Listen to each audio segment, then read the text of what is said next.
Да се биде добра девојка е нешто што ни се наметнува откако сме родени. Раснеме со очекувањата и перцепциите дека девојчињата се помирни, полесно можеш да се разбереш со нив и секогаш повеќе слушаат. Колку овие очекувања од околината и семејството ни се невидлив терет. Во оваа епизода на Женски ритам ќе се фокусираме токму на аспектот синдромот на добра девојка.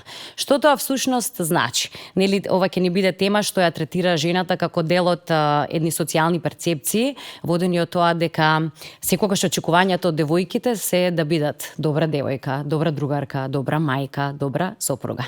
Имаме две одлични гостинки во студиото, верувам како и во сите досегашни епизоди, и ова ќе биде еден убав плоден разговор кој ќе потикне кај вас размислувања, веројатно и заклучоци, за тоа да знаете докаде сте во борбата да бидете вие, онаа девојка која што сакате да бидете и да бидете на крајот од денот среќна и исполнета, добра за себе, добра и за околината. Велам добро вечер за Викторија Лобар. Добро вечер. И за Елена Джебар. Две девојки кои веројатно се најдени, нели? И веројатно посакувајќи да ги исполнат очекувањата на добра девојка, ја имали личната и собствена борба со очекувањата на околината, но и своите лични потреби. Викторија Лоба те препознаваат како наша истакната пејачка, модел, инфлуенсерка, некој кој нели може да влијае на пошироката маса, и велам Елена влијае на пошироката маса ни својата работа како психотерапевт, ни својата работа реков со клиентите, ни за она што низ пракса и теорија веќе го имаш научено, да го споделиш и своето лично искуство за тоа каква е и колкава е борбата на денешните девојки или искуствено нели низ годиниве за да го победат оној синдром, нашата секојдневна и вечна борба да бидеме добри девојки. Добре дојдовте, разговорот ќе тече на ти заради природноста нели на самиот разговор и верувам за да се почувствуваме свои на својот. Одлично, одлично. Добро ве најдовме. Оно што го слушаме, веројатно како што реков и во најавата, откако сме родени е ти си добра девојка. Ти си добро девојче.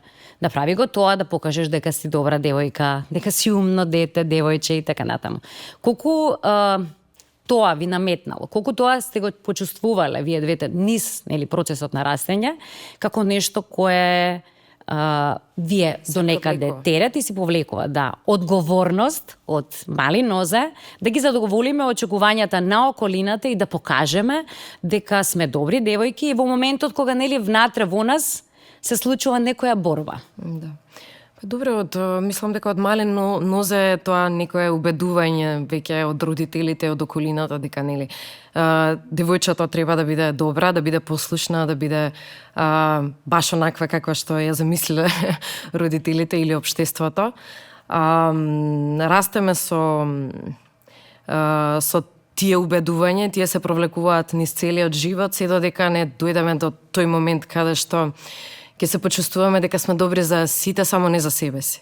И тоа е баш тој клучен момент каде што треба да се запрашаме како би можеле тоа да го премениме во своја лична корист. Кога ти се случи? Имаше ли таков момент во животот кога некако се чини, еве ако можеме искуствено да речам, нели кога сме помлади, барем можам од своје лично искуство да зборувам, тоа некако го потиснуваш во себе. Пак ќе речам, се со цел да ги исполниш очекувањата на сите околу тебе. Делот ние кои имаме и таква јавна работа каде нели го чекаме фидбекот и имаме нели влијание од страна на публиката, очекувањата на публиката, нивните коментари за тоа каков е нашиот начин на живот, како ние живееме, нели дали сме во рамките на нивните размислувања, очекувања, нели дека сме добри девојки, воспитани девојки, добри, умни и така натаму. Тоа е некој вид на затвор во кој што ние си се ставаме, доколку мислам јас се веќе зборам лично за мене, сум имала период каде што сум размислувала баш на таков начин, нели да не навредиш никого, да не кажеш не, да не си помислат нешто дека еве ти си арогантна или нешто само бендисана или не знам како. Тие се тие моменти кога си штетиме сами на себе си, затоа што ние немаме контрола, јас немам контрола врз мислењето на другиот човек. И секој си има избор да мисли што сака, така. И ве кога спомена, извини, самобендисаност. Да. Тоа често исто се употребува, често го слушаме. Да. И тоа ни прави грижена совест. Многу си самобендисана, но зошто да? Да. Мислам, јас сум ослободена. И што значи тоа? Што значи Сега? тоа самобендисаност? Па не, зашто тоа е љубов кон себе си, така? Тоа е една важна, многу важна работа која што треба да било кој човек, не само жените, нели? Да. Сите треба да го имаме тоа кон себе си, љубов кон себе си. Без љубов кон себе не можеме да ги сакаме и другите и останатите. И значи едноставно тоа е предавство кон себе си ако не се сакаме себе. Елена, што вели науката? Како науката може ова да го објасни? Зборот самобендисаност, кога ќе го слушнеме или нели ако некој ни каже, па тоа кај нас буди чувства. Вистина, на почетокот тебе да речам и на мојата кариера, секогаш кога ќе сум го слушнала тоа упатено кон мене, не биди премногу самобендисана, немој премногу да ти прави едно чувство на грижена совест и се преиспитуваш. Чекај, вистина ли сум? Што значи тоа и како јас тоа го манифестирам или како тоа се одразува на луѓето околу мене. Да, сега тоа е здрава грижена совест која што се јавува кога ќе се слушне. Јас себе научно, односно како психолог, морам да кажам дека мора да бидеме внимателни за популарната психологија, каде што несвесно се наметнува едната поларност. Сега светот е создаден од поларности, значи постои љубов према себе, меѓутоа доколку одиме во едниот екстрем, каде што љубовта према себе ги занемарува другите, тогаш дефинитивно има негативна конотација. Е тука оди оној момент на себичност каде што се што правиме односно оно што го правиме за себе, го правиме на штета на другите. Но кога е здраво, и верувам дека еве може и од искуства и Викторија ќе сподели јас, меѓутоа здраво е кога сме асертивни, а мислам дека асертивност како збор во македонскиот јазик нешто непознато и дека многу не знаат. Тоа во ајде да речам најлесната дефиниција е да се бориме за себе, да застанеме за себе, да заземеме простор, да бидеме скроз јас, меѓутоа при тоа да не наштетиме на другите.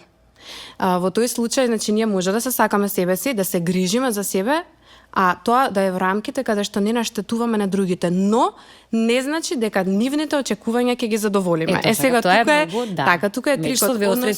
Да, сега тука е важно да прифатиме дека сите ние имаме очекувања и треба да имаме очекувања, бидејќи ако немаме очекувања, па нема да имаме ни граници. Но не сме дојдени на овој свет да ги задоволиме тугите очекувања. Сега некои работи кога сме во блиски односи, нормално е дека сакаме, ете да речеме пријателски, партнерски односи така натаму, понекогаш и ќе сакаме и нормално и ние сакаме другите да не ги задоволат очекувањата, но тука што е трикот, ние многу често кога стануваме така наречени нели добри девојки, мислам ова не е диагноза, ова е некој синдром кој што е така да речам, психолозите често го користат за да не мора да се објаснува на цела рамка на насување. Она што е ајде да речам важно е дека многу често стануваме добри девојки затоа што и очекуваме другите да прават работи за нас и понекогаш, ајде да речам, нели тоа доаѓа од внатре дека ако јас сум добра, ако јас правам на другите добро, нема да го добивам тоа. И што се случи во оној момент на агресивност, а не асертивност што се јавува е кога предолго време сум добра, кога премногу давам за другите, помагам на другите, а не добивам назад, со тек на време знае да пукне. Да. И кога пукаме, знаеме да бидеме во тој момент знаеме да бидеме лоши за другите. И затоа е важна таа љубов према себе, таа грижа за себе, каде што нема да се доведеме да пукнеме и да станеме на вистина некои кои што се негативни спрема другите, односно каде што ги повредуваме другите. Затоа што најчесто кога пукаме, тоа е или кавга, тоа е или нешто лошо, или односот најчесто пука, многу често односите не продолжуваат затоа што ете не биле задоволени тие очекувања, а доколку би биле свесни за ова, најверојатно односот ќе продолжил, нели? Ако се искомуницирале јасно очекувањата. Но некако како да не ни се јасни правилата на игра, да речам, заради токму начинот на воспитување кога сме деца, или раснеме сите под некоја матрица и убедување, дека се пренесува од генерација на генерација. Големи промени не се прават со тоа што можеби во ова денешно време во кое ние ги растеме овие генерации е малку поразлично од она време во кое нас можеби не растере, нели, како не воспитувале за тоа дека треба да се исполнат очекувањата на другите и дека не треба многу да бидеш гласна и дека не треба многу, нели, да речам еве со тоа гласна да едноставно не пркосиш на тоа што значат правила и норми на однесување за да покажеш дека си добра воспитана девојка, без оглед на, пак ќе речам, твоите внатрешни чувства и твоите желби, како сакаш да си канализираш својата енергија и каков правец сакаш да се движи твојот живот на крајот од денот. Па, Мислам дека веќе за таа традиција кога мајките и семејството ги учат своите деца на таков некој начин веќе заминува во минато. Затоа што ги гледам моите пријателки кои што имаат малечки деца, како ги воспитуваат со тоа да приметат децата дека имаат избор. Значи многу го забораваме тој момент дека дури бебето и кога е бебе има избор дали да ја плюкне цуслата или да продолжи нели да се. Значи сите имаме избор, исто така и дечињата треба да се учат дека они имаат избор. Девојчињата имаат избор. Дали да бидат гласни, дали да се согласат на нешто, дали да и многу е важно да ги приметуваме чувствата, тоа од мали нозе се гај. Така се одгледува уште од мали нозе. Ако тука го утнеме, понатаму малце е потешко. Така да мислам дека треба да се даде баш акцент на тоа околу изборите и околу чувствата, како ти се чувствуваш. Лесно ли ти било да бидеш своја во својата кожа? Кога беше мала, тинејџери? Да, кога бев мала многу ми беше лесно, затоа што не имав такви некои ограничувања. Имаше еден момент кога јас уште од мала сум така артистична, имав едно убаво искуство во животот кога дојдов да живеам во Македонија. Дечињата во класот многу добро ме прифатија. Ја уште од малачка сакав да пеам по големи одмори и така застанував, не знам, Витни Хјустон беше тогаш идол. Ги пеев песните од Телохранител филмот и сите вака деца се собираа ме слуша и тоа беше како некој клучен момент дека јас сакам да ја работам таа професија, тогаш можеби не го размислував дека ќе ми биде како професија. Меѓутоа ме беше нешто со оној клучен момент каде што јас ги правам луѓето срекни, каде што интересно име, каде што ги забавувам и сакав понатаму, така ми се врежа во мене, дека сакам понатаму да бидам нешто што е јавно. И имаше еден таков момент каде што до мајка ми на некои мои 13 години стигна муабет преку пријателки, колешки од други дечиња кои што учат во истото школо, дека е оваа Викторија многу се фали по големи одмори, пее тамо нешто, ги замара сите деца, не знам што, и мајка ми рече: види што правиш ти, таму се фалиш, не знам, тогаш беше и детска Евровизија. Ти зашто така правиш, нели ти е непријатно? Да, зашто? Претеруваш? Тоа сега прашам. Во кој момент си почувствувала, можеби? Ништо, тогаш се почувствав повредено. Мислам, нормално е дете, затоа што тоа е твојот начин на манифестација. Некои деца, сите деца имаат различен начин на манифестација. Јас имам таков начин. Сакам да пеам, сакам да сум активна, да се дружам. И го објаснив тоа на мајка ми дека воопшто не е тоа така, дека сум едноставно уживам во моето друштво со моите дечиња. Кому не му се допаѓа, сега тоа е нивен проблем. И не е мој тотално. Си имала проблем во комуникација и дружба со твојата генерација токму заради таа твоја посебност на некој начин? Не е тоа моја посебност, тоа е едноставно мој начин на манифестација. Јас сакам така да се манифестирам преку песна, преку смеа, преку... Мислам, и нормално е кога си дете дека сакаш да бидеш таков. Да бидеш... Но перцепцијата некогаш знае да биде на генерацијата, нели, на врсниците. Да. Има секако премногу да се фали да се покажува, како што рече и самата. Тоа е... Па не, имав еден убав разговор со мајка ми, каде што она свати всушност зашто се работи и ми даде подршка. И тука сватив дека јас си правам како што треба. И тоа ме доведе и до оваа професија во која што сум сега. Ова е убав да не се пример. плашам да говорам, да. Ова е убав пример каде што родителот дава поддршка и отворен, меѓутоа и од искуство од работата многу често старите, мислам, ние колективно си носиме некои уверувања, некои поговорки. Јас често знам да ги истражувам поговорките и да кажам има многу вистина во нив, меѓутоа во исто така има и многу опасност во нив, односно нема, на пример, навидната, не знам, глава сабија не ја сече, кое што на некој начин не ни дава дозвола да се исправиме, да бидеме гласни, да го кажеме своето мислење. Не знам, молчењето е злато. Сега, фала Богу, има нели ситуации кога е злато, меѓутоа зошто во случајот да речеме ако таа одлучила да молчи, немала да дојде да е ова што е. Или на пример има една, не знам, каде што има сила нема правдина. Сега девојчињата ние природно, мислам биолошки ние мора да бидеме свесни нели биолошки дека имаме физички разлики и можеби на вистина во одреден период жената е тако што е по во наводници да ќе речам слаба, односно мажите имаат поголемо ниво на тестостерон, знаат да бидат посилни и ова е некоја порака која што ние несвесно трансгенерацијски ја слушаме каде што девојките што се тргаат, па јас немам сила и јас се плашам, нели, да го кажам својот став, каде што се занемарува силата која што е во ранливоста, силата која што е во нежноста, силата која што е во она која што жената е.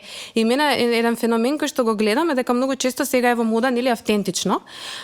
И многу често сакаат, еве, барем младите девојчиња, ако чујат автентично, тоа значи дека треба да е нешто невообичаено.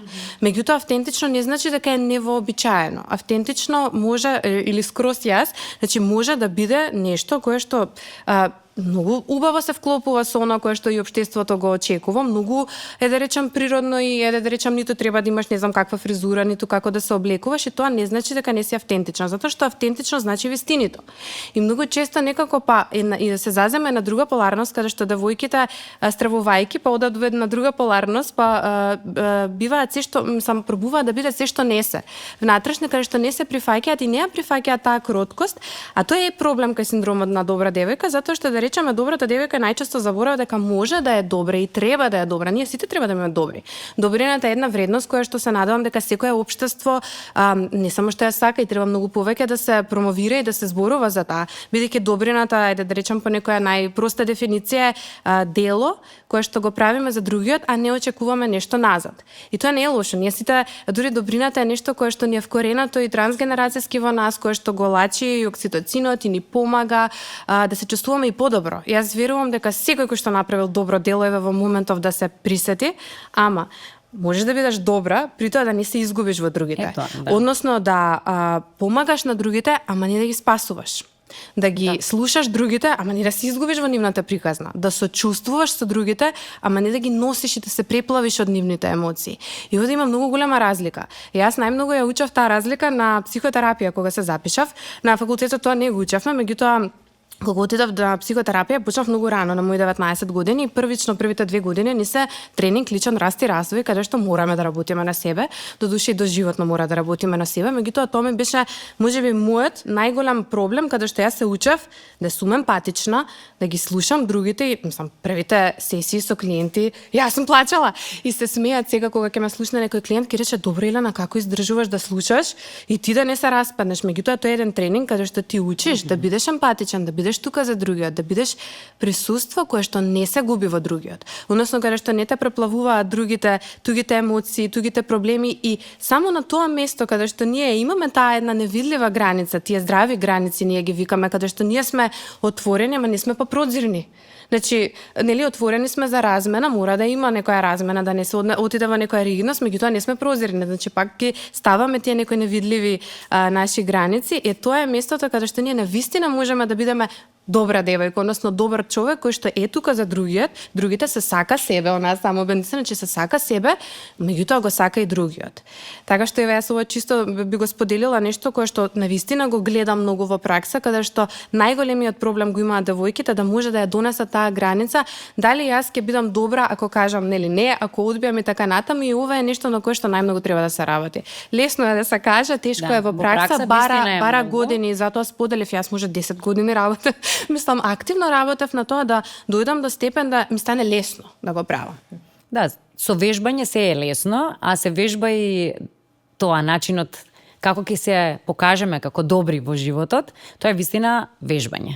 Затоа што секојдневието, секојдневните обврски, секојдневните очекувања од нас во било кој аспект на нашиот живот, пак ќе речам добра девојка, другарка, сопруга, мајка и така натаму, ни наметнуваат терет невидлив со кој треба да се справиме. Тоа е еден сериозен притисок. И тука ги имаме и социјалните мрежи, кои ако доскоро до пред неколку години сме го немале тој притисок од таквото влијание, за да секаде ние бидеме валоризирани дека добро работиме, дека сме на добар пат, дека сето она што го правиме и го покажуваме на социјалните мрежи, ќе добиеме назад потврда дека сме добри девојки и дека се правиме онака како што се очекува од нас. Тоа е уште еден притисок, особено за помладите генерации.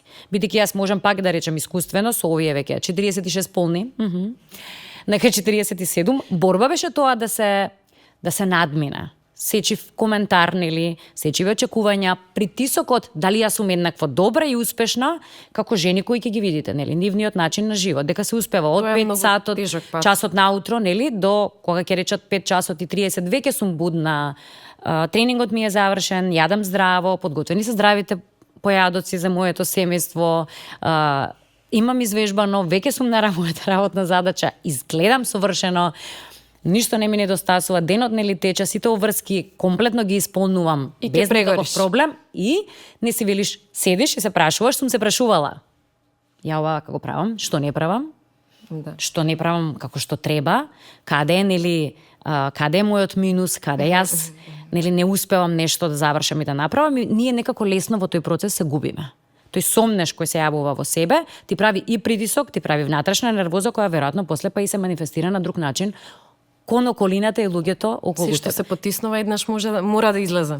Имате ли лична борба со социјалните мрежи, со тој начин на перцепција на другата страна и потврда за тоа до каде сме? Не, во однос на социјалните мрежи сум ослободена од тие стеги, затоа што, како што кажав, сите си имаат право на свое лично мислење, секој си има свој избор, што да мисли, како велат, не сум јас, па некој колача, па сите да ме сакаат, и е нормално тоа и така треба да биде. Значи, Ама и колачето нема сите да го сакаат. Така, Знаеш, има една друга работа, ева и во психологијата, сигурно сум дека познаваш некој кој што сака чоколаден сладолед, некој сака ванила сладолед, некој сака јагод. Точно, да. Ние не можеме се да бидеме. И јас ова често го кажувам, ние дури да сме тоа колаче кое што некаде мислиме дека секој би го сакал, повторно нема никој да го сака. И не е крив сладоледот што е чоколада што другиот не го сакаат, туку едноставно. Да.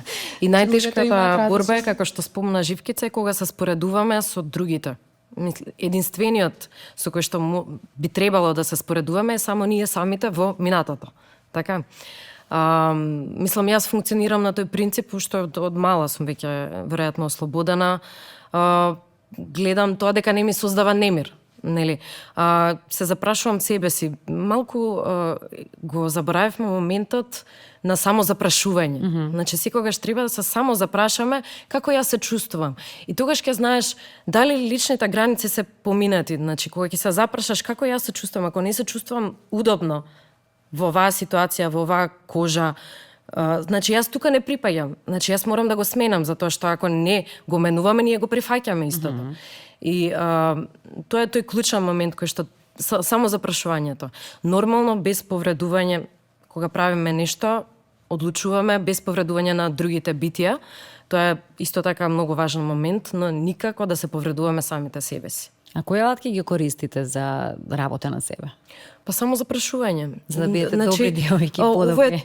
Тука ми е сигналот како ја се чувствувам, не знам, некои луѓе го чувствуваат во стомакот, некои во срцето, тоа е таа некоја вознемираност, нешто дека не припаѓам јас во ова сега што ми се случува и правам одлука во тој момент дека јас нема ова да го правам и ќе си го кажам и нема да го чувам, затоа што ќе го направам овој момент многу поголем. Ќе го за мене поголем и полош.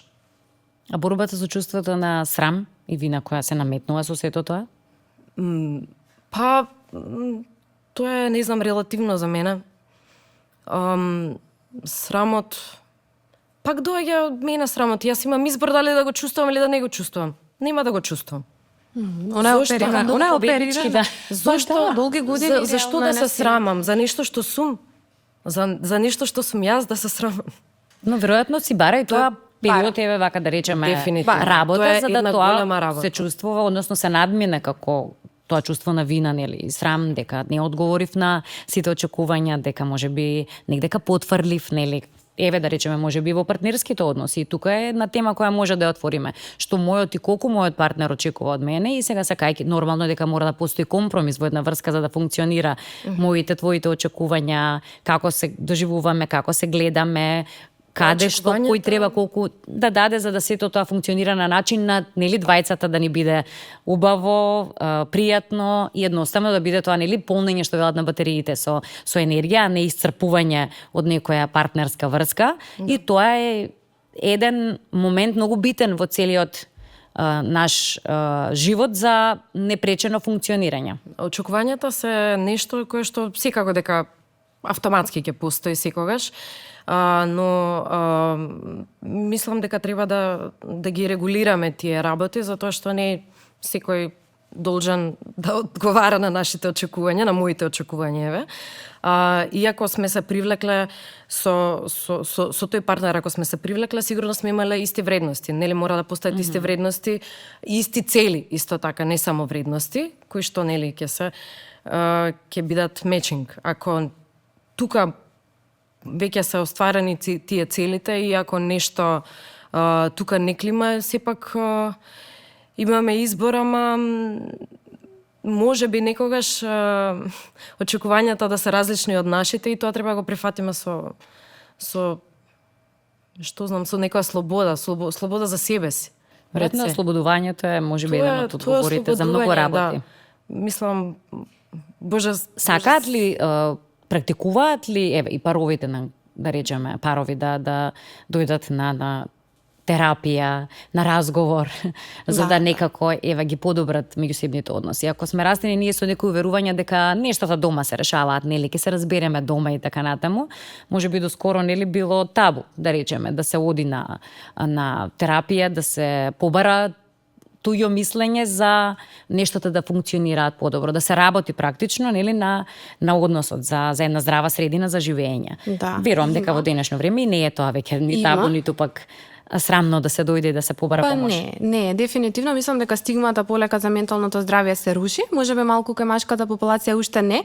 Ако е окей со вас, сакам да се вратам малку назад кај срамот и вината. Да. Викторија е пример на девојка која што работела од себе, да речам, често на сцената и најверојатно и отрпнала, мислам со текот на годините веќе се оперирала, така да кажаме да понародски, меѓутоа оно што се случува кај многу девојки е дека баш најтешко е кога треба да излезат од комфорт зона, бидејќи таа добра девојка е всушност една креативна адаптација која што девојчето е направило за да биде прифатено. Сега ние кога сме така креативно, да речам, адаптирани, да им помагаме на другите, да бидеме само тука за нив, да едноставно се жртвуваме, да не ги гледаме своите потреби, да прегоруваме, многу е потешко да излезеш и да истапиш и да бидеш таа што е гласна, таа што е асертивна, таа која што ќе го каже својот став, таа која што ќе направи нешто надвор, ајде да речеме толпат, или која што ќе биде првата која што во своето семејство ќе направи нешто ново, нешто поразлично. Во тој случај потешко е тоа излегување и оние прашања за себе рефлексија многу убаво што ги донесе Викторија. Тука е проблемот што тука стои многу анксиозност и многу се јавува вина, се јавува срамот, а кога се јавува срамот е на чувство дека јас нешто не сум добра. И вината вината е многу полесна. Правам нешто кое што не е добро и за вината многу полесно може да се тргне од со прашањата на кого му наштетувам со ова, дали има други личности кои што го направиле тоа и така натаму, додека срамот е многу потежок да излезе, затоа што срамот е јас нешто не сум во ред. И тука барам многу работа на себе и тоа е оно кое што, ајде да речам, со текот на годините се менува, каде што ако се појави срамот е тој што те држи во таа така наречена, ајде сега да речам модерно, комфортна зона, за да излезеш и да не си веќе таа добра девојка, односно да прифатиш дека можеш да бидеш добра, но исто така можеш да бидеш и своја, автентична и да се бориш за себе, да се чувствуваш добро, да имаш поквалитетен живот. И мислам дека ова многу важно да го споделам за оние кои што нели не може да излезат од тој синдром, а во однос на партнерите во денешно време многу често се јавуваат и работат на себе и можеби таму најмногу се вежба, ајде да речам ова каде што имаш личност која што многу ја сакаш, со која што мора да имаш кавги, мора да имаш нели ајде да речам јас партнерскиот однос каде што нема кавга не е здрав. Не зборам нели ескалирани кавги каде што има насилство, туку зборувам. Па да, многу често знаат да најздравиот начин. Ако не се караат, нешто не е во ред. Некој ќе пукне најверојатно добрата девојка. Точно така. Или ќе биде хистерична во ПМС или нешто, мислам тоа се некои работи кои што секогаш ние сме хистерични. Па, а најчесто сме тие кои што многу притискаме, за жал. Битно сум јас и да сум хистерична, да бидам јас. Така со изговор дека си во ПМС. Да не си го потиснуваме тоа, така? Затоа што ако го потиснувам, секако дека тоа ќе излезе некогаш на виделина, само можеби во многу полоша варијанта. Така да, еве и ако мажи не слушаат, бидете срекни ако вашите девојки се караат со вас. Но некако ги дискутираат тие работи. Да, ова се поглупува и со моментот.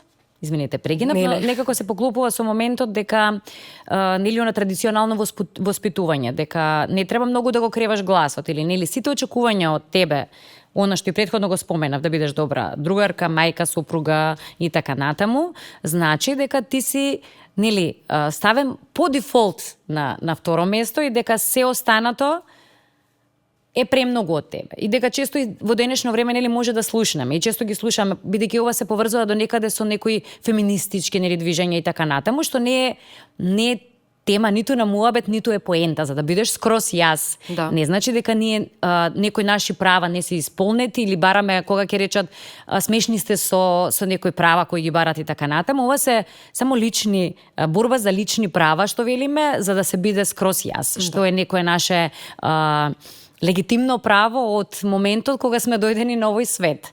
Да бидеме токму она, да речеме, кое ни е дадено како мисија, да се најдеме по тој пат, да бидеме добри, воспитани, културни, да не навредуваме никого, ниту пак нели да нанесуваме штета некому со нашето однесување или со нашиот начин на размислување, но да бидеме ние.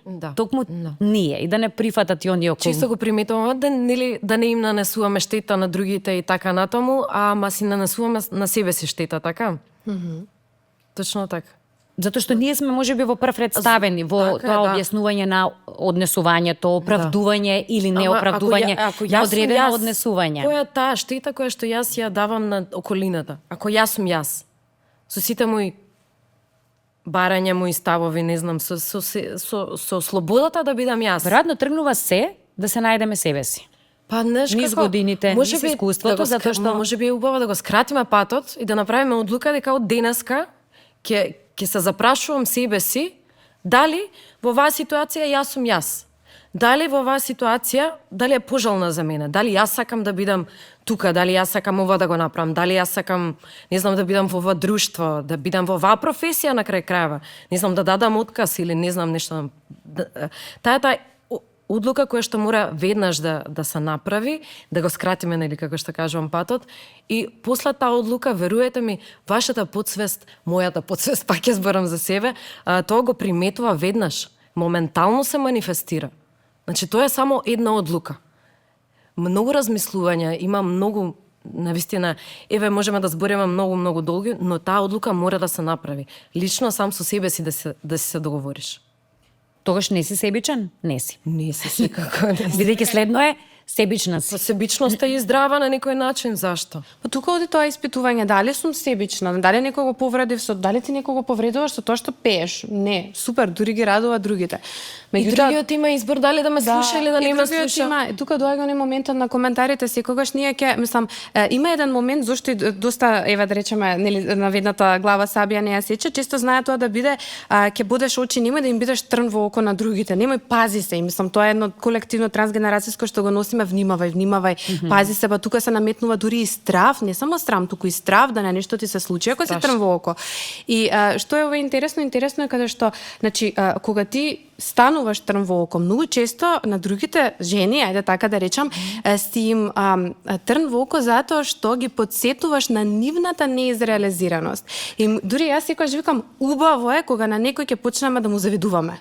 Тоа е најубавото чувство кое што може да го почувствуваме затоа што има нешто кај него кое што ние немаме дозвола да бидеме. Може не е истото, да речеме сега, не може ако ја видам Викторија како пее и почнам да зидам, може не дека сакам да станам пејачка, ама можеби сакам да имам таа слобода. Слободна, да имам таа слобода да јавно излезам, да се пројавам, да бидам видена, така што зависта е најубавото чувство кое што може да се чувствува и тоа е супер. Сега тие што најчесто се позади тастатурата и кои што коментираат и така натаму, најверојатно некаде сме ги погодиле токму во она кое што нив им недостасува, токму во она кое што тие можат, значи јас секогаш викам, пројавувај се затоа што ќе бидеш инспирација. Подобро да бидам инспирација и барам еден од тие кој што ќе го види, ќе се поттикне и ќе рече, чекај да видам зашто јас сега вака искоментирав, зошто мене ова толку ми бодеше. А од друга страна даваме поддршка, може некој нема да ја почувствува зависта, туку леле каму јас, нели, баш нема да го има тоа чувство, ама ќе биде поддршка и поттик затоа што ако Викторија можам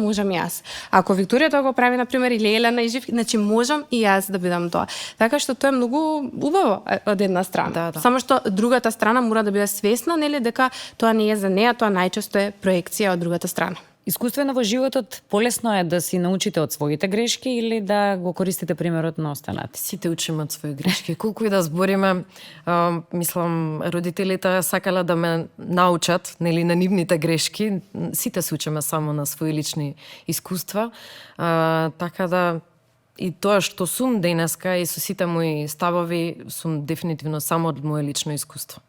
Кога е дрскост, кога е помош? Често ќе слушнеме и жена на жена волк. Нели, знаат да речат дека а треба да имаме, нели, она солидарност женска, да си помогнеме, да си подадеме рака, да бидеме инспирација една на друга. Имате такви искуства во животот? Многу. Да. За жал, меѓутоа и за среќа. За среќа, па ќе кажам за среќа затоа што даваат понекогаш несвесна поддршка, односно па тука се јакне таа себе љубов.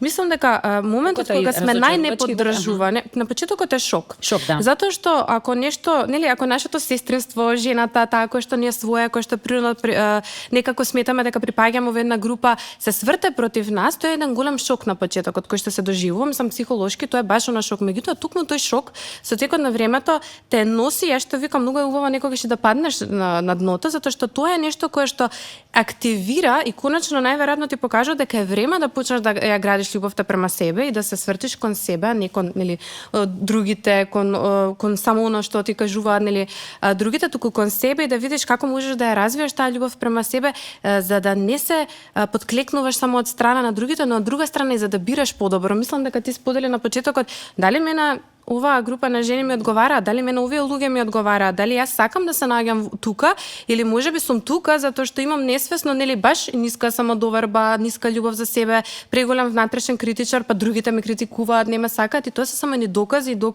кои што околината ти ги носи. Аха, па добро време, значи јас да се потврдувам, меѓутоа не е дека другите не чинат, па сега јас кутра греот и жртва, туку напротив, добро не чинат, да видам зошто јас стојам тука, па како јас чинам што сум останала тука на ова место. Па јас имам ли добри мислења за нив? Па немам, па не ме поддржуваат, не ги задоволуваат, нели, моите очекувања, немам размена во овој однос, не се чувствувам пријатно, се смалувам и така натаму. Што можам да направам? И оно што вика Викторија, одлука, дај да видам каде е мојата дружина, каде се оние кои што не се токсични, односно кои што немаат, нели, кои што врската не е токсична. Целата таа размена, бидејќи ние едни за други сме токсични. Во таков случај нема токсичен човек, токсична е релацијата која што се случува меѓу едниот и другиот. И тука доаѓа на момент на затоа е важна љубовта према себе, затоа што ако ја немаме, ние најверојатно ќе останеме таму и ќе се чувствуваме лошо и нема да се прејавуваме. Синдром на себе смалување, нели, за да се вклопиш за да одговараш онаму каде што треба да се вклопиш, нели, да влезеш во калапот. Па така нема кога не влегуваш, нели, едноставно ти си тој кој е непожелен во оваа средина или во оваа ситуација, од друга страна тоа фрустрира, а од кога ќе погледнеме вистински, нели, со вистински очи, нас не фрустрира, бидејќи се чувствуваме едноставно нешто си скусуваме во себе, не сме ние, не си ги шириме крилата, туку едноставно си ги кратиме за да влеземе, повторно ќе речам, да се вклопиме во таа слика. Се смалуваме за да е удобно на другите, меѓутоа ние не си. И тоа е една борба сериозна. Ние не мораме да се вклопиме за да припаѓаме. Сите имаме право на припаѓање, сите припаѓаме во овој свет, меѓутоа не мора секаде да се вклопиме и тоа не значи ако не се вклопуваме дека немаме припадност. Да. Колку си се нашла во ситуации да не се вклопуваш?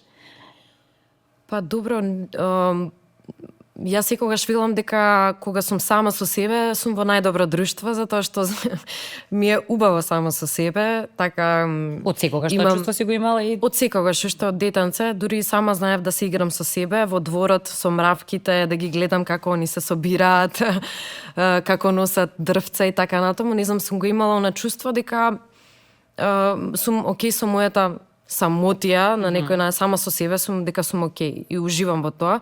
Еве сега не знам, може има постојат жени кои што го немаат тоа чувство на кое што им е потребна друг човек за да ги рефлексира неговите, нели, своите мисли, да, убедувања, да им се потврди и сметам дека тоа е во ред, како што кажавме. Многу е убаво да имаш свое убаво обкружување, каде што ќе ја добиваш таа поддршка, каде што ќе ти растат крилијата, каде што ќе ја напредуваш. Ако ја немаш таа поддршка, убаво е да побереш помош од професионалец, кој што секако дека ќе те насочи. И верувам дека секој ќе си го најде своето убаво друштво. Важно е да го приметуваме само дали тоа друштво е добро за нас или не. Затоа што тоа станува како стануваме како некоја чаша од која што сите пијат, а никој не ја полни таа чаша, значи само се празниме и остануваме така испразнети некако. Како си ја храните душата? Како си ја полните чашата? Па еве лично јас ако другите еве не го прават тоа, нешто не треба мене може ме би да го очекуваме. Да, јас ја полнам мојата чаша со нешта кои што ме прават мене среќна. И тие ги имам уште од малачка ги имам приметено, да речеме убаво ми е да слушам музика, да пеам. Ноншалантно да пеам во кола, да си пуштам музика до даска, да си пеам. Убаво ми е да се видам со моите другарки, да си размениме некој муабет. Убаво ми е да си каснам колаче со чај. Да речеме, го сакам тој момент од детства ми е останат. Многу е важно да ги правиме нештата кои што сакаме. На некој може му е многу убаво да се џогира на кеј, така се чувства, така се ја полни силата. Значи силата е индивидуална работа и сите треба да се присетиме каде јас сум била каде што тоа ми се допаѓало, се чувствувала исполнета после таа активност или таа комуникација и да го повториме истото дејство, тука да ја влечеме таа сила. И сега не знам за вас, Елена, ќе се каже и ти исто така. Да. Јас можам искуствено да речам дека ми треба можеби и години за да дојам до моментот и уште еве доаѓам. Не сум комплетно и целосно дојдена до моментот да можам да да пресечам, да кажам во одреден момент не и во тој момент да не чувствувам грижа на совест и кога се опрашање моите деца, дека дека не сум добра мајка во моментот или посветена, ако јас ми требаат овие половина час, 20 минути, можеби и 5 минути, дека се мои и себично, условно речено, ги сакам и се мои. Во тој момент не сакам ниту некој да ми се обраќа, ниту да бара нешто од мене, туку дали јас ќе гледам во далечината, ќе бидам сама со моите мисли, ќе медитирам на некој свој начин, ќе размислувам за нешто што мене ми е потребно во моментов, е мое време и сосема го заслужувам без грижа на совест. Пак ќе речам, би било потребно и ми е потребен процес, возејки се со секојдневието и врските кои ги имаме од некои 20 на години па понатаму, одговарањата на сите очекувања, сваќате дека само терате во реката, што значи одговорности секојдневие и обврски. Не знам какво е вашето искуство, но тоа искуствено со годините, односно тоа искуство се учи низ годините. Така. Исто е кај вас. Па еве, јас дојдени сте до тој стадиум кога точно се познавате и дека нема многу работи кои може да бидат тригер за тоа да ви изведат од вашиот колосек, за да бидете вие тие што сте и за да едноставно си го исполните моментот кој знаете дека си го заслужувате сами за себе. Јас мислам дека ова доста променливо на стекот на животот и сигурно сум дека и ти веројатно ќе се менуваш со текот на годините согласно ситуациите кои што ти се случуваат. Од 5 минути 50 Па следно. може ќе бидат 50, да. Да речеме кај мене лично, меѓутоа и кај клиентите, она што, значи, кога доаѓаат еве и на терапија, најчесто е многу зависи согласно периодот во кој што се наоѓаат. Значи нема едно правило, тебе ти треба ова и ова, ти треба ова и ова да го правиш. Еве јас конкретно, да речеме сега, тоа што го правам не е ни малку слично на она што сум го правела пред неколку години, па дури и пред неколку месеци и знам дека допрва ќе се менува. Зошто? Затоа што се менува и мојот енергетски капацитет и потребите. Јас сум, да речеме сега, мајка на 3 дечиња, од кои што 2 се доста мали, од кои што едното е баш онака цицелче и ја не сум наспана. За мене грижата за себе во периодов е сон. Мислам, ако можам да добијам што е можда повеќе, и тоа е толку. Па да, и кога ќе дојдам во тој период кога ќе бидат големи, едното ми е големо, знам како изгледа се наспиеш навечер, да имаш многу повеќе капацитет, меѓутоа реалноста е дека сега грижата за себе ми изгледа поинаку. Јас на пример стално се шегувам, периодов одам да дипломалишта, мислам онака купат, замислете го од 5 луѓе дома и јас идам да дипломалишта, тука добра девојка да останам, нели? И тоа е време за мене, кај што јас или пуштам музика или пеам, ама не де боже некој да ме слуша, мислам да не сум опасна за другите.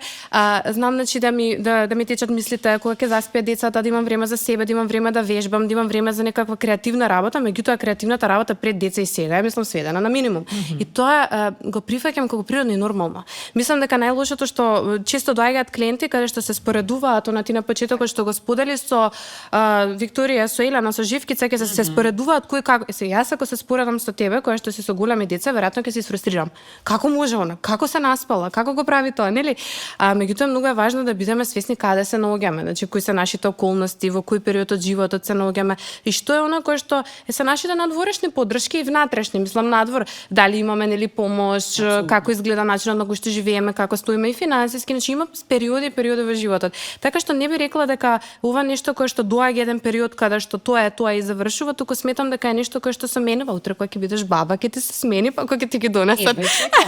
Кога ќе ти ги донесат крај ќе нема моето. Тоа е променливо и затоа грижата за себе и работата на себе не е нешто што завршува. Значи тоа е буквално процес кој што никогаш не завршува и тоа е здраво. Ние мораме, значи едно непишано правило на природата е дека мора да постои развој. Доколку нема еволуција и развој, значи има некаква промена, како промената која што е константна, значи одиме наназад. Сега дали сакаме да одиме наназад или сакаме да одиме нанапред е избор. Во прилог ни одат приоритети, ставање на приоритети. Така да. Согласно вредностите и периодот во кој што се наоѓаме. Во кој што се наоѓаме, вистина, и тоа ќе го олесни процесот на сепак да се задржиме до тоа да бидеме скроз јас во тие моменти, во тие периоди. Да. Кои се најчестите можеби прашања кои клиентите ги поставуваат во вакви ситуации, во себе наоѓање, нели, во процес на себе наоѓање, во процес кога се изфрустрирани од X причини, не можејќи да дојдат до тоа да се најдат некаде себе си, затоа што надворешните влијанија диктираат нешто поинаку. Па нема прашања кои што доаѓаат, најчесто доаѓаат многу често, за жал доаѓаат кога имаат акутен проблем. Меѓутоа има личности сега како некако свесноста за менталното здравје се развива, доаѓаат и за личен раст и развој. Јас периодов најмногу работам со жени. Јас работам само со жени, меѓутоа мислам тоа не е намерно, така едноставно склоп на околности кои што во периодов најчесто работат на твојот личен раст и развој. Значи не доаѓаат со некои акутни проблеми, туку доаѓаат за да растат, за да менуваат, за да се чувствуваат подобро. Се подценува низ годиниве, особено сега, ставањето акцент на работа на себе. Тоа раст на личен личен развој, да, бидејќи нели се зема исто како, да речам, момент кој што е преценет. Дека и тоа е една ситуација, еден момент кој што значи не знаеш што со себе, буквално се тие нели користени реченици, ајде сега секој ден ви е борба, работа на себе, раст, личен развој и така натаму. Па не е секој ден работата на себе, не е дека секој ден доаѓаат или на психотерапија или без разлика. Значи тоа е пак некоја како време за себе што се одделува за вежбање, така правиме ментална хигиена, односно ние си го вежбаме умот. Работата на себе е реалноста да можам да се преиспитам докаде сум со моите мисли, како сум со моите емоции и доколку има, мислам тоа не може ние да се одделиме. Ние сме на целина, телото, фактички менталното здравје е и дел и од физичкото здравје и обратно, ние не можеме да правиме некои физички работи ако не сме ментално добри.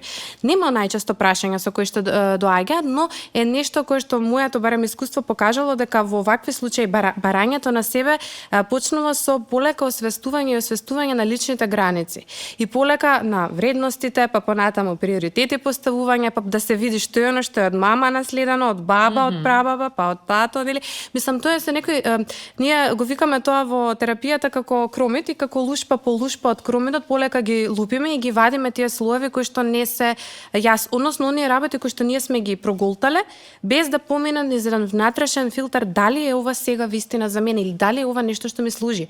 Затоа што молчењето е злато и некаде ми служи.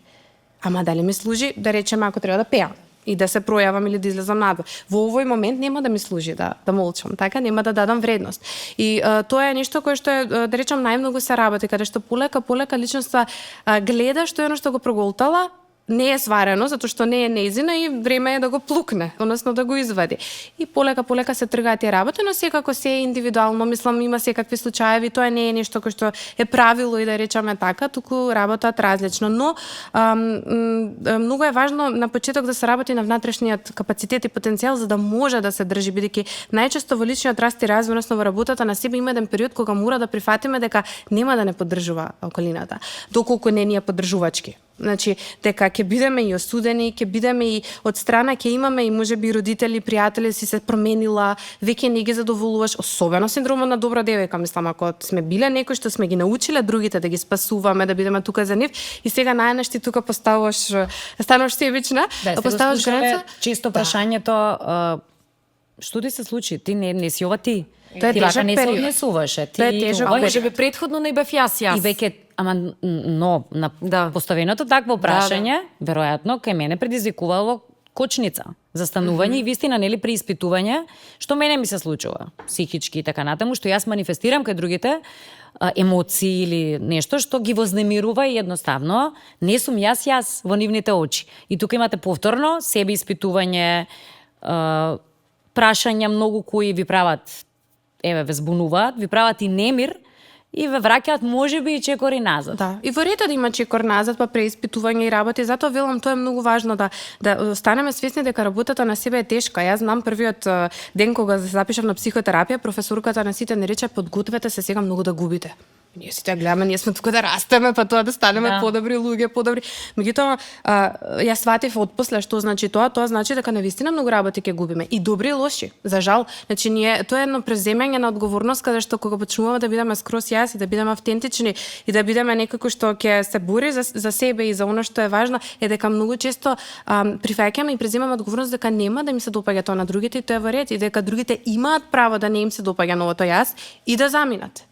Вела дека попадно кога ќе одлучите да или едноставно да си го барате патот кој сметате дека нели е вашиот и дека треба многу да целите повисоко и дека имате капацитет да целите повисоко, попадно ги губите оние кои биле дел од вашиот живот и ние некако разочарувачки, дали тоа сте го почувствувале кога нели ги губиме тие луѓе, од друга страна вела дека тие можеби да достигнат само до одредено ниво, да достигнат да речеме онаа висина кон која вие целите, тие не можат да ја целат или не можат да ја достигнат. Па не дека не можат, не сакаат. Јас секогаш велам, не секој треба да може или не може. Тука има исто еден трик со личниот раст и развој, каде што се јавува еден егоизам, каде што ако јас работам на себе, мислам дека сум подобра од другите. Поентата е да се изгуби чувството што го носи синдромот на добра девојка, дека сум инфериорна и дека сум помалку вредна од другите, меѓутоа во никој случај да се отиде во она чувство на јас сум супериорна и сега јас сум тука паметна и работам на себе. Не, јас сум еднак, тоа е многу големата замка. Јас сум еднаква со другите и јас сум добра и другиот е добар. Меѓутоа јас бирам и преземам одговорност и одлучувам дека ќе одам ваму и покрај тоа што сум свесна дека другата личност се одбрала, поинаку и можеби ќе ја изгубам. Тоа е многу важно, мислам, ева да го нагласам, затоа што сега лајф коучеви, тазе психолози, личности кои што поминале некоја травма па станале квази психолози, сам таа е опасноста на денешното време, обратно зборуваат. И тука го јакнат нарцизмот кој што не е здрав и она е оној момент на одат во самобендисаност каде што стварно газат пред другите и нема филтер на тоа како ќе ја пустиш границата, како ќе го кажеш барањето, туку буквално навредуваат, додека здравата граница, асертивноста значи дека многу ќе внимавам на кој начин ќе ја искомуницирам мојата потреба. Освен нели во екстремен случај, не одам во екстремите, ама со партнерот, сигурно нема да го изнавредам, да му викам, да го направам дека тој не е добар, туку ќе застанем и нели ќе го имам оној момент на и ти си добар и тебе те разбирам, ама кога тоа и тоа ми го правиш, јас се чувствувам вака и вака и затоа ова и ова го барам да речеме да се промени. А ако не се промени, не барам од тебе да се промениш. Јас ќе се променам и јас ќе направам нешто. Дури и можеби тоа ќе значи дека врската ќе се раздели, меѓутоа не бараме другиот да се промени. И затоа чисто еве ова сакам да го нагласам како стручно лице што е многу важно да се заборава во денешното време при работата на себе, да не се отиде таму во тој супериорен дел, туку да некако се прифати дека сите еднакво вредиме. Како би се запрашале дали сме во тој супериорен дел? Да. Јас тоа го перцепирам вака. Значи, ако чувствувам дека јас имам агресија, нели некоја лутина, нешто агресија, некоја кога ја кажам таа моја одлука, значи дека не е во ред, мислам дека. Лутината е првиот знак дека ти е помината границата или дека многу се коси со твојата вредност, нели? Меѓутоа, кога донесуваме одлуки кои што не би се допаднале на околината, важно е да ги донесуваме од чувство на љубов, а не од чувство на бес, од чувство на инет, од чувство на лутина, од чувство... Значи, тогаш си штетиме самите на себе си, значи се предаваме самите себе си. Значи, првото тоа треба да биде, првото чувство треба да биде љубов прво кон себе и кон другиот, дека ти всушност ја кажуваш вистината, дека ти го одлучуваш тоа така и тоа е вистинското, твојот вистински одговор и мислам дека честноста многу повеќе значи отколку да го задоволиш другиот со некоја, не знам, лага или нешто што не си ти. Да, па таа љубовта према другиот ја поставиш границата од место на љубов затоа што сакаш односот да продолжи, меѓутоа прифаќаш дека доколку другата страна така не сака. Да. Тоа е окей затоа што и другата страна има право да биде своја.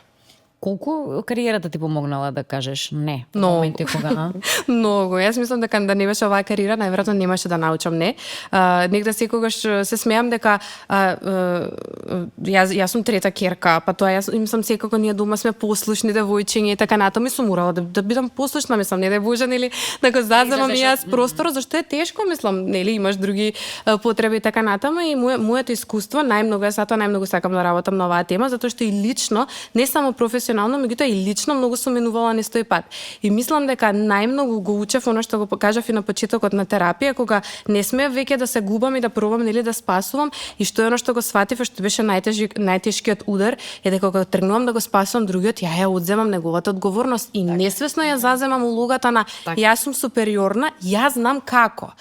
Кога го сватив ова, прво малку тоа ме удри вака во глава и како, ја имам добра намера, ама не значи како имам добра намера дека е тоа добро. И кога сватив дека да бидеш спасител, не е позиција на јас сум добра и ти си добар и верувам во тебе и во твојот потенцијал, тоа мислам дека беше најголемиот пресврт во мојот живот и кариерен, меѓутоа и личен, каде што во ред, јас сакам да ти помогнам, кажи ми како можам да ти помогнам, ама не да скокнам да те спасам пошто знам како. И ова е нешто што мајките многу го имаат. Да, тоа се речем, дали и твојата мајка.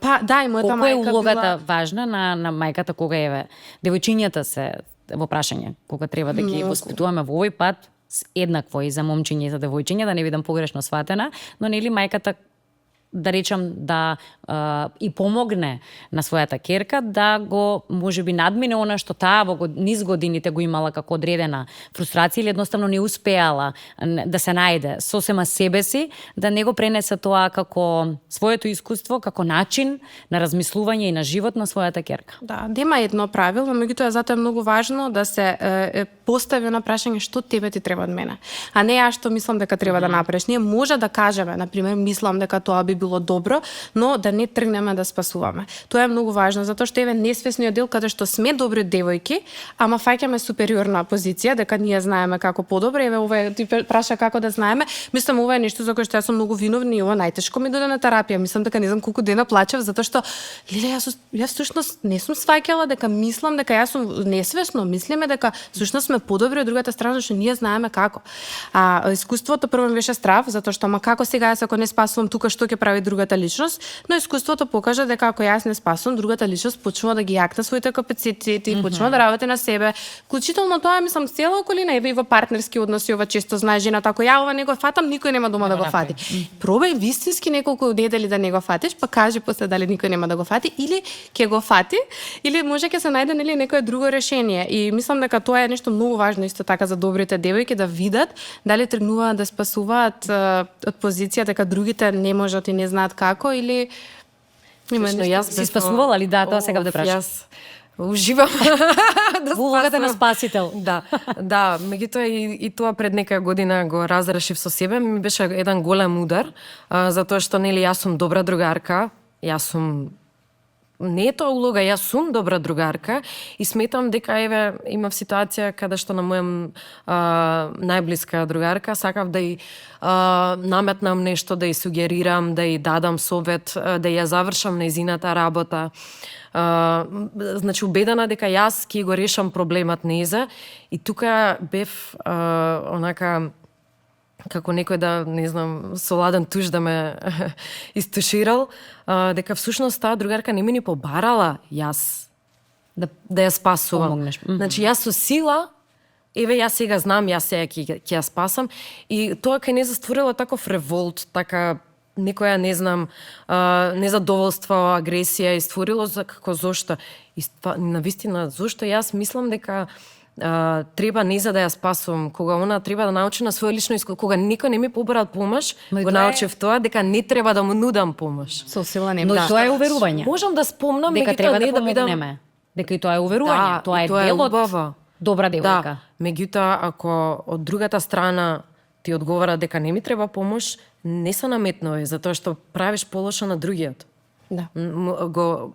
Го полошо му притискаш, да. Значи секој си има свој пат и секој си има свое време кога сака да се отвори или дали сака, можеби не сака тоа да го промени. Можеби му одговара така на другиот. Така да тоа е дел од нашето воспитување и уверување ли е да бидеме премногу инволвирани во животите на останатите, да не интересираат животите на останатите, да сакаме да бидеме дел од нивната приказна, сакајќи да помогнеме, да мислиме дека на некој начин помагаме. Го имаме ли тоа како некое, да речем, општествено? Па природно. Веројатно природно е, но човек, учиме ли, можеме ли да научиме дека сепак има граници и тука? Дека... Да, природно е. Ова е природен. Значи, ние сме создадени да живееме во група. Ние нешто што е многу добро и за нашето ментално здраве е да бидеме во група. Значи, да не па премногу се изолираме, затоа што изолацијата не е добра на долг рок, иако некогаш е потребна и убава, дека имаме тоа време за себе и така натаму, но важно е да бидеме поврзани со другите луѓе и да имаме и партнерски односи. Мислам, тоа е се што е природа. Сега, кога премногу влегуваме во животите на другите личности, многу често е знак дека не сме во нашиот живот и дека се она кој што не можеме да го видиме, најчесто го проектираме кај другите. И полесно ми е да го видам кај тебе, затоа што се уште не сум подготвена да го видам кај мене. Тешко ќе ми биде, јас како реков, јас не го имам видено овој дел на спасителот, нели, кај себе. Сега, тоа може да ја знак, ако видиме дека премногу гледаме, премногу сме во тугите приказни, дека има некоја внатрешна наша приказна која што можеби не ја гледаме, а треба да ја напишеме поинаку или да ја прочитаме и да видиме што со неа. Но мислам дека и во рете, значи во рете да бидеме во другата приказна, да бидеме тука поддршка и помош и да сакаме да подадеме рака, но со оние граници каде што ќе прашаме како може да бидеме, како, дали ти е потребно и што е оно што може да го направам. Проблемот е особено кај жените што многу често сме научени да ги читаме тугите емоции и да очекуваме другите да не ги читат, особено во партнерските односи. Треба ли јас да му кажам пример да ги раскрене, да ги дигне чорапите и да ги стави во корпата? Да ме праша ова. Да, треба. Тоа што добрата девојка се научила да ги чита, да ги насетува, да нема граници, да ги некако, нели, постојано следи тугите емоции, тоа не значи дека е правилно, нели, тука нема правилно неправилно, меѓутоа тоа не значи дека така треба сите да функционираме. И мислам дека тоа се некои шокови со кои што најмногу овие добри девојки имаат проблем. Да сватат дека другата страна не мора да им ги чита. Мислите и дека мора да постои комуникација, а комуникацијата е клучна во секој однос. Некако ќе се, да речем, се придвижуваме кон крајот на предвиденото време за синдромот на добра девојка. Веројатно има уште многу работи кои може да ги кажеме. Ајде некако како за окружување и пред малку ве прашав, но секако начинот или што е она што вие како алатка си го користите, пак ќе речем да си ја нахраните душата, да се преиспитате докаде сте во тоа себе наоѓање, во тоа исполнување, нели, на некоја своја мисија која си имате ставено пред себе, да си потврдите дека сте на добар пат, дека сте добра девојка и дека ги правите работите онака како што верувате дека треба да ги направите. Кои се тие? Ништо многу едноставно, можеби едноставно е вака секако кога ќе го кажам, можеби не едноставно за примена, меѓутоа да се ослободиме од стегите и да бидеме тоа што сме. Значи, а тоа ќе го направиме со само запрашување дали ние тука се чувствуваме добро во оваа ситуација, дали е ова за мене, дали не е за мене. И секој ден го правиме тој избор, буквално секој ден. Ако се замислиме колку многу избори ние правиме во овој живот и секојдневно, значи тоа е мал милион. Така секојдневно да си се слушаме самите себе си, своето срце.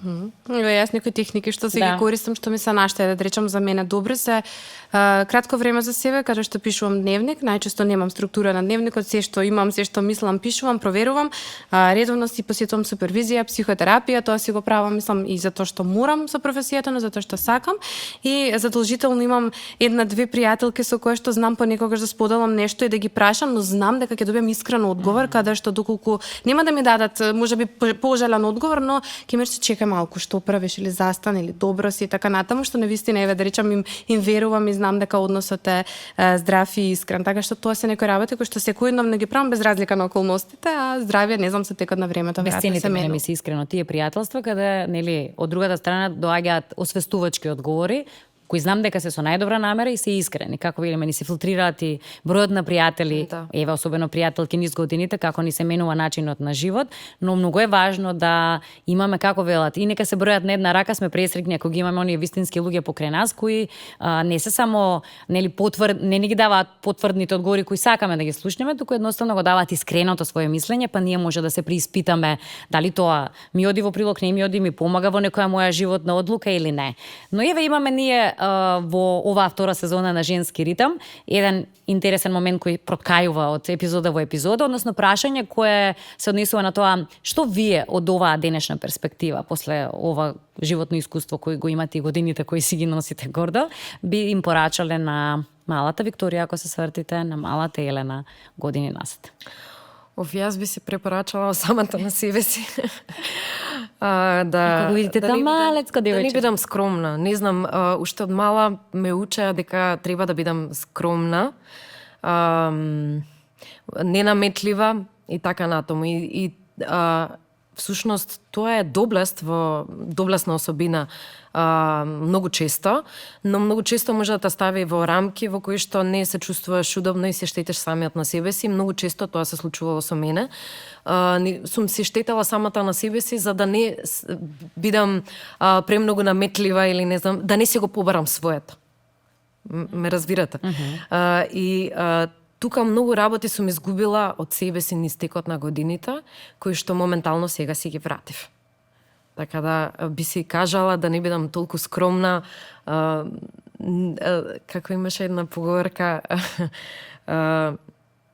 скромност е врлина, оних кои немају други врлине. Мислам, без разлика не на начин да навредам некого, скромноста е доблест, меѓутоа треба да приметиш каде е твојата граница. И мана, кога е. Кога е и мана, точно. Или јас би рекла дека си задоволна со она кое што го имаш, не значи дека не си среќна задоволна со она што го имаш, ама да бараш повеќе и да сакаш повеќе, што не го негира другото. Јас на малата Елена само би рекла дека не мораш да ги спасуваш другите за да бидеш сакана. Ето, тука ќе завршам. Така некако и ќе заокружуваме. Верувам дека бевме и пријатно друштво, дека и оваа епизода од Женски ритам на тема или ставање акцент на синдромот на добра девојка разбуди размислувања, можеби даде некои насоки, ќе ни биде исклучително важно, па да добиеме фидбеки од публиката која не следеше токму на оваа тема, своји размислувања, и ќе ми биде исклучително драго ако пак ќе речем позитивно повлијаевме на публиката за размислувањето, бидејќи можеби нема ништо повозвишено и поубаво да се најдете себе си во ова наше патување, да речем, животно патување, да си го најдете оној пат кој ви е најубав, кој треба да го изодите, но да си бидете доследни сами на себе. Затоа, драги мои, да се биде добра девојка не значи да се избега од себе, значи да се остане доследна на себе. Немате стравови дека треба да во одредени моменти кажете и не и да поставите граници, бидејќи да се постават границите значи да се направи простор во кој вие ќе живеете убаво и посрекно, а посрекни нели ние како единки индивидуи, значи и посрекни за, односно подобри за околината околу нас. Ви благодарам за гостувањето во оваа епизода, се надевам со убави инспиративни разговори ќе се видиме и во некоја следна прилика. Благодарам. Благодарам.